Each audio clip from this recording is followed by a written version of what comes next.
हम कुछ ऐसे लोगों के इंटरव्यू ले रहे हैं जो संत रामपाल जी महाराज से नाम दीक्षा नहीं लिए हैं, जो यहाँ पे पहली बार आए हैं। उनसे पूछते हैं कि यहाँ की व्यवस्था के बारे में। सर, यहाँ की व्यवस्था के बारे में क्या कहना चाहेंगे? सर, यहाँ हर तरह की सुविधा है, कोई दिक्कत नहीं है। और जब आ रहे हैं तो मन को एहसास हो रहा है भाई कुछ करना चाहिए। बार बतेरे पूजा पाठ करें, लेकिन कुछ शांति नहीं मिलती। आप और यहाँ पर ऐसा लग रहा है कि भाई सब एक दूसरा परिवार की तरह रह रहे हैं। क्या आप संत रामपाल जी महाराज के पूरे आश्रम में घूम लिए? जी सर, पूरे आश्रम में घूम लिया। क्या आपने भंडारा ले लिया? भंडारा भी ले लिया। सर, आप एक चीज़ देखे होंगे, आप और भी प्रोग्राम में गए होंगे या और भी कथाओं में गए होंगे, आपने एक चीज़ देखी होगी यहाँ पे कि यहाँ पे कोई नशा नहीं कर रहा है, तो उसके बारे में क्या कहना चाहेंगे? नशा तो मैं भी करता था, लेकिन कल से मैंने छोड़ दिया जी। तो आपको इतना यहाँ पे क्या दिखा जो आप संत रामपाल जी महाराज जी के आश्रम में आए और आपने कल से नशा छोड़ दिया? कल से मैं बाहर तक कर कहा था, लेकिन अंदर आ उसके बाद मैंने नहीं करा। कब तक ऐसे? मतलब कहने का मतलब है यहाँ कुछ ना कुछ ऐसी शक्ति है जो यहाँ पे आता है तो फिर नशा नहीं करता है। तो यहाँ पे एक चीज़ आपने भंडारा लिया और यहाँ पे कोई आपसे चार्ज लिया गया, कोई फीस ली गई, कुछ अंदर आने की, कुछ जूते जमा करवाने की, कुछ यहाँ पे जो प्रदर्शनी लगी है देखने की, कुछ भंडारे की, कुछ ऐसे आपका कुछ भी चार्ज लिया गया हो? नहीं सर, यहाँ पर कोई चार्ज नहीं लिया। सब सेवादार अच्छी तरह सेवा कर रहे हैं, एक दूसरे से अच्छा बोल रहा, अच्छा समझा। और भगवान के बारे में जो भी इनमें गीता सारांश दे रखा है वो सारी डिटेल थी। ऋग्वेद, पुराण वेद, ये 4-5 वेद जो है, 4 वेद में सारा समझाया उन्होंने। सर, एक चीज़ और हम कहना चाहेंगे, जो समाज के लोग हैं, बाहर के लोग हैं, उनको यहाँ आने के लिए आप क्या कहना चाहेंगे? सर, मैं तो ये कहूँगा, अगर मेरे को अच्छा लगा था, जो भी आना चाहो भाई आकर देख ले, पहला समझ ले। मेरे की डाला 2 दिन में भी मुकुट गया, वही समय मैंने भी ये देखा, भाई सही लग गया तो मैं अगले दिन भी आज। और कल से मैं सोच रहा भाई नाम लियूँ मैं। ये कह रहे भाई आपका कहने का मतलब है कि आप अभी ये सोच रहे हैं कि आप संत रामपाल जी महाराज जी का नाम लें? हाँ जी, ये सोच रहे जी। हमने ये बोला था, इनसे पहले मिला मुझे 1-2 दिन में यहाँ पर घूमूंगा, और उसके बाद मैं सही लग गया तो मैं नाम भी लूँ। सर, एक चीज़ और हमने यहाँ पे देखी कि संत रामपाल जी महाराज सामाजिक कार्य भी करते हैं और दहेज रहित विवाह भी कराते हैं, तो उसके बारे में आपके क्या विचार? सर, ये मैंने कल देखा था, एक शादी हुई थी यहाँ पर, बिल्कुल सादे स्वभाव में मंत्र जाप करा और शादी हो गई जी। और कोई लेना देना नहीं और ना कोई खर्चा जी, एक दूसरे सब शांति तरह है जो चले भी गए शादी के बाद। क्या नाम है आपका? राज सिंह है। राज सिंह जी, कहाँ से हैं आप? सोनीपत से जी, कुरवाड़ गाँव से। तो आप देख सकते हैं यहाँ हमारे साथ राज सिंह जुड़े, जो संत रामपाल जी महाराज जी के आश्रम में कल भी आए थे और आज भी आए हैं। ये संत रामपाल जी महाराज जी के शिष्य नहीं है, लेकिन आप ये देख सकते हैं यहाँ पे कैसा समाज संत रामपाल जी महाराज तैयार कर रहे हैं। जो एक बंदा आया जो नशा करता था और वो यहाँ पे आया और उसका व्यवहार एकदम तुरंत व्यवहार बदल गया। उन्होंने कहा मैं संत रामपाल जी महाराज जी से नाम दीक्षा लूँगा। हम आपसे ये भी कहना चाहते हैं कि यहाँ पे कोई भी इंसान आ सकता है, अगर उसने संत रामपाल जी महाराज से नाम दीक्षा ली है या नहीं ली है। आप यहाँ प्रत्यक्ष प्रमाण दे सकते हैं, प्रत्यक्ष को प्रमाण की आवश्यकता नहीं रहती है, और भी हम लोगों से आपको मिलाते रहेंगे। धन्यवाद। क्या आप भी संत रामपाल जी महाराज जी के शिष्य हैं? अभी शिष्य नहीं हूँ। आप पहली बार आए हैं यहाँ पे? क्या नाम है आपका? मैं डॉक्टर राधेश्याम, रिटायर्ड प्रिंसिपल जी। और यहाँ दिल्ली में पश्चिमपुरी में रहता हूँ। वो हमारे भाई साहब उन्होंने बहुत बात चलती रहती है, तो आज प्रेरित होकर के मैंने कहा मैं भी जा कर के दरबार में जाऊँगा, दर्शन करूँगा। तो आज मैं उन्हीं की प्रेरणा से या स्वतः ही इस तरीके की प्रेरणा हुई कि मैं आऊँ और पूरा आकर देखूँगा करके। प्रदर्शनी मैंने वहाँ से वहाँ तक देखी है, ये बहुत ही इम्प्रेसिव है और काफ़ी बदलाव लाने वाली प्रदर्शनी, क्योंकि यहाँ केवल एक ही किसी धर्म विशेष की बात नहीं की जा रही है, वेदों की बात है, जैन धर्म की बात है, और साथ से गीता का जो सार है वो सब उन्होंने पढ़ कर के खुद अपने मन में उतारने के बाद दूसरों लोगों को ज्ञान दिया है।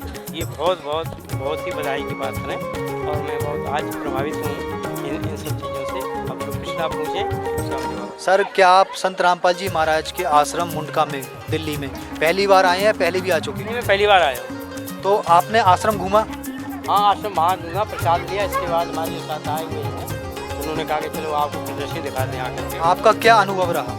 अच्छा अनुभव रहा है, और अनुभव के बाद सार के रूप में ये कह सकते हैं कि जो हमें संत रामपाल जी महाराज जी बता रहे हैं, जिन्होंने कबीरदास जी को, जैन धर्म और अन्य धर्मों का अध्ययन किया है, उसका एक सार दिया है यहाँ पर।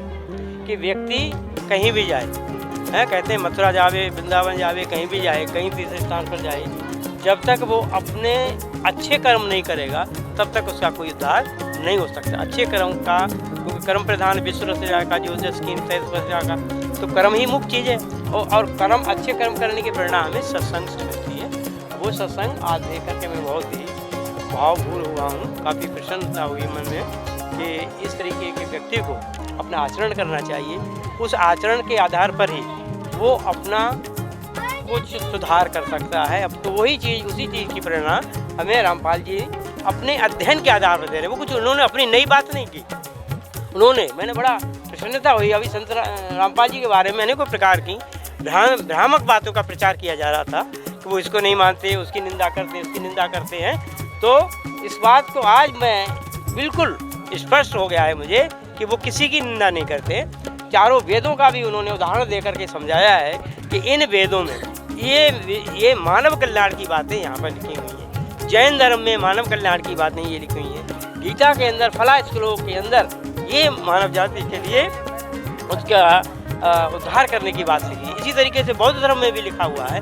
किसी भी धर्म में मानव के उद्धार की ही बातें की गई। वही धर्म है जो हमें सतमार्ग पर ले जा करके अच्छे रास्ते दिखाता है और उसी से व्यक्ति का कल्याण होता है। इन्हीं बातों के साथ और कोई कुछ पूछना हो सर, जैसे कि आपने बहुत सारी बातें हमको बताई, आप संत रामपाल जी महाराज जी के आश्रम में घूमे और यहाँ पे एक बात और बताई जा रही है कि रक्तदान शिविर, अखंड भंडारा और दहेज मुक्त विवाह होगा, तो इसके बारे में आप क्या कहना चाहिए? बात है, तो ये भी बहुत अच्छा प्रयास है, मैं इसकी भूर प्रशंसा करता हूँ। सर, जैसे कि आपने बताया कि आप संत रामपाल जी महाराज जी के आश्रम में पहली बार आए हैं और पेशे से आप रिटायर्ड प्रिंसिपल हैं, तो यहाँ पे आपने जो ये प्रमाण देखे, इसमें इन्होंने ये भी लगा रखा है कि कबीर साहब भगवान हैं और बहुत सारे प्रमाण दे रखे हैं, इनके बारे में आप क्या कहना चाहेंगे? प्रत्यक्षम किम प्रमाणम, प्रत्यक्षम किम प्रमाणम, जो हमें दिखाई दे रहा है वो पहले ही प्रमाण उन्होंने दे दिया, तो इसमें झूठ तो कोई बात है ही नहीं। अगर कोई झूठ होती तो आजकल तो टेक्नोलॉजी इतनी डेवलप हो गई है कि फोटोग्राफ ले जाने के बाद वो जाकर जाने कहाँ डिस्कस करेंगे जाकर उसको, और उसको सत्य और असत्य के आधार पर झूठा करार दे देंगे। तो सत्यता के आधार पर ही तो ये सब इन्होंने प्रमाण पत्र दिए हैं और चैलेंज के साथ किया है कि ये इसको ले जाइए, फोटो उसमें ले जाइए, मोबाइल में ले जाइए और कहीं भी जाइए आप जाकर के उसका चैलेंज करिए जाकर के, और उसको रामपाल जी महाराज तक जाने की जरूरत ही नहीं है, क्योंकि उन्होंने बाकायदा वेदों का है, कुरान का है, सबका वो श्लोक दिया है, उसका नंबर दिया है। तो आप जाकर के किताबों को कंसल्ट कीजिए जाकर के, और कंसल्ट करने के बाद अपनी जितनी भी आपके अंदर कमी नज़र आ रही है, आप कहीं भ्रमित हो रहे हैं, तो आपको प्रमाण तो खुद ही यहाँ पर नज़र आ रहा है, बाहर जाने की आपको ज़रूरत ही नहीं है। तो ये बहुत अच्छी बात है कि एक जो बात है आप वाणी से कहते हैं और उसका कोई प्रमाण नहीं होता, एक दूसरे की बुराई करते हैं, असत्यता के आधार पर करते हैं, सुनने के आधार पर करते हैं, परंतु यहाँ पर सब प्रमाण के साथ दिया हुआ है।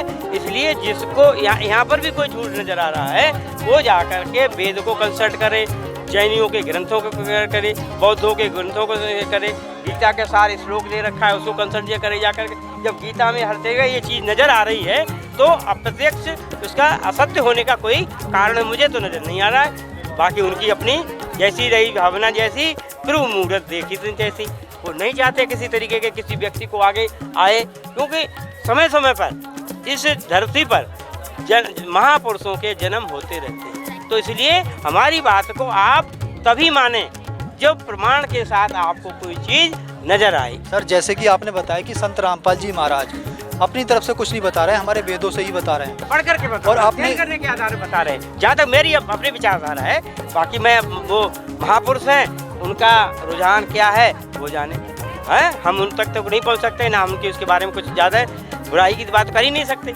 मतलब उन्होंने अध्ययन किया है, अध्ययन के आधार पर ही तो इतना बड़ा मार्गदर्शन की बात की है, नहीं तो नहीं सर। जैसे कि बात बढ़ती भी नहीं।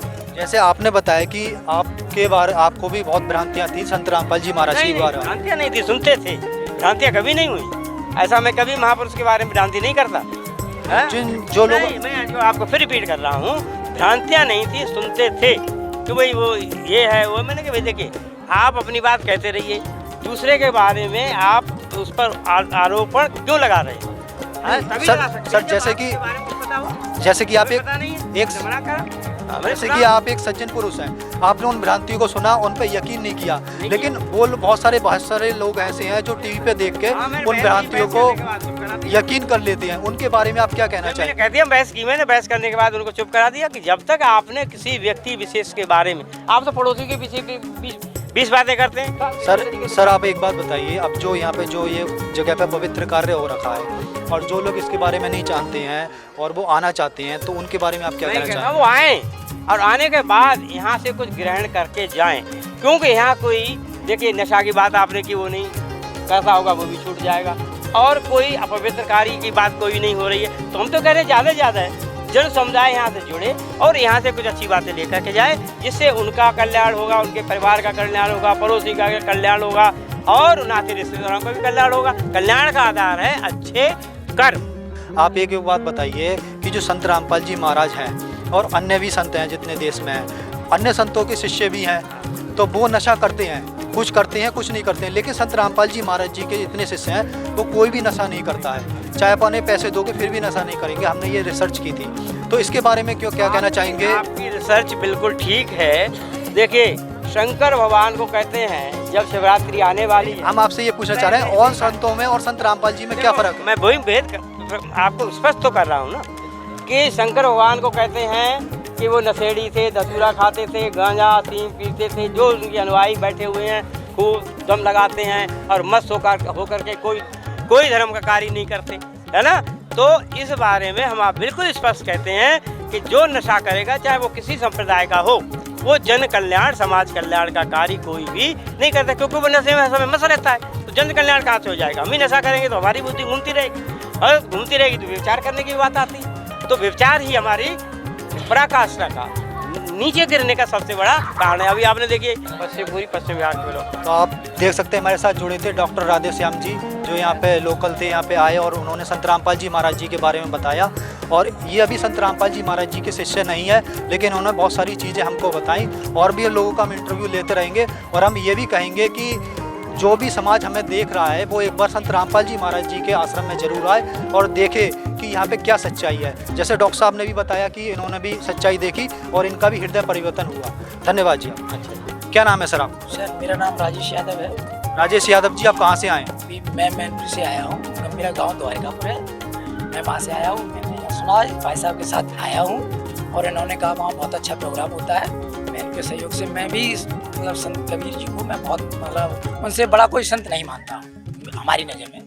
मैंने इन्होंने कहा कि आप चलो वहाँ, तो मैंने कि चलो मैं भी वहाँ दर्शन करके आता हूँ। और इसी उद्देश्य को लेकर के मैं यहाँ आ चाहिए। सर जैसे कि आपने बताया कि आप संत कबीर जी को मानते हैं, लेकिन संत रामपाल जी महाराज एक ऐसे ही संत हैं जो संत कबीर जी को भगवान बताते हैं, तो उनके बारे में आप क्या कहना चाहेंगे? क्या यहाँ पे आपने जो प्रदर्शनी में है, यहाँ पे आपने प्रमाण देखे, उसके बारे में क्या कहना चाहेंगे? क्या इस बातों में सच्चाई है या इनका अपनी कोई कहानी है? नहीं बिल्कुल सच्चाई है। सच्चाई क्यों नहीं है? ये सभी लोग देखते हैं, इतने लोग जो आए हुए हैं, सब श्रद्धालु आते हैं, उन्हें ज्ञान जब प्राप्त नहीं होगा तो वो क्यों आएंगे? भाई उन्हें जब अच्छी जानकारी मिलेगी, अच्छा रास्ता मिलेगा तो अभी यहाँ आएंगे। वैसे उनका आने का यहाँ क्या मकसद है? भाई जो लोग वही लोग यहाँ आते हैं जिन्हें संत रामपाल जी को और संत कबीर जी को उन्हें अच्छी तरह से समझते हैं लोग, वही लोग यहाँ आने का प्रयास भी करते हैं। सर आप जब संत रामपाल जी महाराज जी के आश्रम में जब आप यहाँ पे आए हैं, आपने यहाँ पे सारे प्रमाण देखे। संत रामपाल जी ये भी कहते हैं कि चारों वेदों में प्रमाण है, कि कुरान शरीफ में प्रमाण है, गीता जी में प्रमाण है कि कबीर साहब जी भगवान है। तो क्या ये बात सही है? आपको कहाँ तक लगता है? अब उनका तो मैंने अभी ज़्यादा अध्ययन नहीं किया है, लेकिन आप लोगों ने जो बताया है वो तो ऐसा लग रहा है कि वो सही है। भाई मैंने उनका अध्ययन तो नहीं किया है ना। तो आज से पहले किसी संत ने आपको खोलकर दिखाया, किताबों को खोलकर दिखाया कि कबीर साहब जी का प्रमाण है? अब दूसरे संतों को पढ़ा है, लेकिन ऐसे संत हमें कोई नहीं मिले। हाँ, जैसे संत रामपाल जी ने बताया वैसा कोई? ऐसा कोई नहीं। हाँ, आप आश्रम में घूमे संत रामपाल जी के? मुझे बहुत अच्छा लगा। मुझे यहाँ बहुत आने का मतलब ये हर्ष है, मेरा सौभाग्य है, मैं यहाँ आया हूँ। जैसे कि संत रामपाल जी महाराज के बारे में यहाँ पे बताया गया है, देसी घी का अखंड भंडारा चल रहा है जो कभी खंडित नहीं होगा यहाँ पे जितने दिन चलेगा। तो आपने भंडारा लिया? जी अभी तो नहीं, अभी पहली बार आया हूँ। मैंने कि चारों तरफ देखते हैं, पहले हम सब लोगों से मिलते हैं, उसके बाद फिर ऐसा कोई कदम उठाएंगे, देखेंगे जब भंडारा अंडारा वो सब करेंगे। अच्छा, एक चीज और यहाँ पे देखने को मिलती है कि संत रामपाल जी महाराज जी के जितने अनुयायी हैं, हम पूरे आश्रम में घूमे तो कोई भी नशा नहीं कर रहा है, वो किसी तरीका का नशा करने कर रहा है, ना यहाँ कर रहा है ना बाहर कर रहा है। इसके बारे में आप क्या कहना चाहेंगे? क्योंकि आपने बहुत सारे सत्संगों में आप गए होंगे, वो नशा अंदर नहीं करते तो बाहर जरूर करते हैं, तो उनके बारे में क्या कहना चाहेंगे? ये तो बहुत अच्छा संदेश सब लोगों के लिए कि हम नशा से मुक्त भारत को करें और हमारे अपने देश को आगे तरक्की तभी हो सकती है। हम नशा है ये हमारा सत्यानाश कर देगा। जो नशा है वो हम लोगों की बुद्धि को सारा कुछ बर्बाद कर देता है। तो नशे से मुक्ति है, इससे बड़ी और मतलब हमें सबसे बड़ी चीज़ तो यही है कि मतलब जो ऐसा ज्ञान जहाँ मिले वहाँ हम लोगों को वहाँ आना चाहिए और सबका सम्मान करना चाहिए। जैसे संत रामपाल जी यहाँ पर रक्तदान शिविर भी लगाएंगे और दहेज मुक्त विवाह भी कराएंगे, उसके बारे में आप क्या कहना चाहेंगे? जो रक्तदान की बात है, हम किसी को भी कभी भी जब आवश्यकता हो किसी को भी रक्त दें, इससे बहुत अच्छी बात है। इससे इसमें तो कोई खराबी है, बहुत अच्छी बात है। और जो बिना दहेज शादी है वो तो और अच्छी है, इससे अच्छा कुछ नहीं हो सकता। अब जो आपको दर्शक टीवी पर देख रहे हैं, बहुत सारे ऐसे लोग हैं जो संत रामपाल जी महाराज के बारे में बहुत अलग तरीके की उन्होंने बातें पढ़ी हुई हैं, अब यहाँ पे आपने प्रत्यक्ष देख लिया, तो उनको आप क्या कहना चाहिए? क्या उनको यहाँ पे आना चाहिए? अब उन लोगों को वहाँ आना चाहिए और उन्हें गहराई से उनका अध्ययन करना चाहिए। भाई हमें किसी के बारे में बगैर जाने हुए ऐसे नहीं कहना चाहिए कि वो ऐसे हैं ये ऐसे हैं। हमें उनकी गहन अध्ययन उनके बारे में करना चाहिए, फिर मुझे ऐसे कोई वक्तव्य देने की जरूरत है। हमारे साथ जुड़ चुके हैं संदीप डबास जी, कंजाबला से काउंसलर है ये। अब हम ये पूछते हैं, आप पहली बार आए हैं या दूसरी बार आए हैं? मैं यहाँ पे पहली बार आया। आपको कैसा लगा संत रामपाल जी महाराज जी के आश्रम? मैं आश्रम में अभी मैंने इनके सेवक जो है मेरे बड़े भाई हैं, ये मेरे को वहाँ इनवाइट करने गए थे कि आप एक बार आइए सेवा के लिए, तो मुझे यहाँ सेवा का मौका मिला है। मैं यहाँ पर आने के बाद ये पता लगा कितनी अच्छी सेवा दे रहे हैं लोगों को, एक शांति का मार्ग बता रहे हैं, जो हमारे हिंदू धर्म में अटल सत्य है, जो असलियत है उस परमात्मा को पाने की, उसका ज्ञान दे रहे हैं। तो ये बहुत अच्छा लगा मुझे यहाँ करके और बहुत खुशी है कि मुझे भी सेवा में आने का मौका मिला। संदीप जी, जैसे कि हमने देखा यहाँ पे हम बहुत सारा घूमे और हमने देखा कोई यहाँ पे नशा नहीं कर रहा है, तो बाहर भी नहीं कर रहा है, ऐसा ही नहीं है कि आश्रम में नहीं कर रहा है, बाहर जाके नहीं कर रहा है, तो इसके बारे में क्या कहना चाहेंगे आप? मैं यही कहूँगा कि ये जो आने वाली हमारी पीढ़ियाँ हैं, जो हमारा यूथ है, उन्हें नशे से रोकने के लिए और जो ये अपने यहाँ पे दहेज प्रथा के खिलाफ जो बगैर दहेज के शादियाँ कराते हैं वो बहुत ही सराहनीय है। ताकि एक परिवार को एक लड़की की शादी करने में बड़ी दिक्कत आती थी, ये बगैर दहेज के बगैर खर्चे के उनकी शादियाँ कराते हैं, ये बड़ा ही एक अच्छा कदम है ताकि एक परिवार को दिक्कत ना आए इस मामले में। संदीप जी, एक चीज़ और, जब भी आप आश्रम से अंदर आते हैं और लास्ट आश्रम के छोर तक जाते हैं, तो यहाँ पे हमने ऐसा नहीं देखा कि कोई पर्ची काट रहा हो और कोई आपसे कोई एक्स्ट्रा चीज़ के पैसे ले रहा हो, या फिर आप जो भंडारा कर रहे हैं उसके पैसे लिए जा रहे हो। और भंडारा भी देसी घी में किया जा रहा है और सभी चीज़ें दी जा रही हैं, लड्डू हैं, जलेबी हैं, तो इसके बारे में आप क्या कहना चाहेंगे? ये सेवा है, ये किसी से पैसा ले ही नहीं रहे हैं, तो जिसका मन है वो दान कर दो, जिसका मन नहीं है नहीं है, अपनी मर्जी से है जिसका भी, जो ये तो सेवा कर रहे हैं। जो लोग जो ये उनको भंडारा करा रहे हैं, ये तो पेट में जा रहे हो, परमात्मा की दया है, ये दे रहे हैं जनता को। भाई ठीक है, संत महात्माओं का जो आदेश उसे आगे बढ़ा रहे, प्रचार कर रहे हैं। जो संत रामपाल जी महाराज सामाजिक कार्य कर रहे हैं, उनके बारे में आप क्या कहना चाहेंगे? मैं यही कहूँगा कि जो ज्ञान दे रहे हैं उसे लेना चाहिए, बुराई की तरफ ना जाएं, अच्छाई की तरफ जाएं। जो गलत करेगा उसे भुगतना पड़ेगा, उसमें चाहे कोई भी हो। अच्छा करें और समाज को बढ़ाने का काम करें, बिगाड़ने का काम ना करें। तो हमारे साथ जुड़ रहे थे संदीप डबास जी, जो काउंसलर हैं। धन्यवाद जी आप। बहुत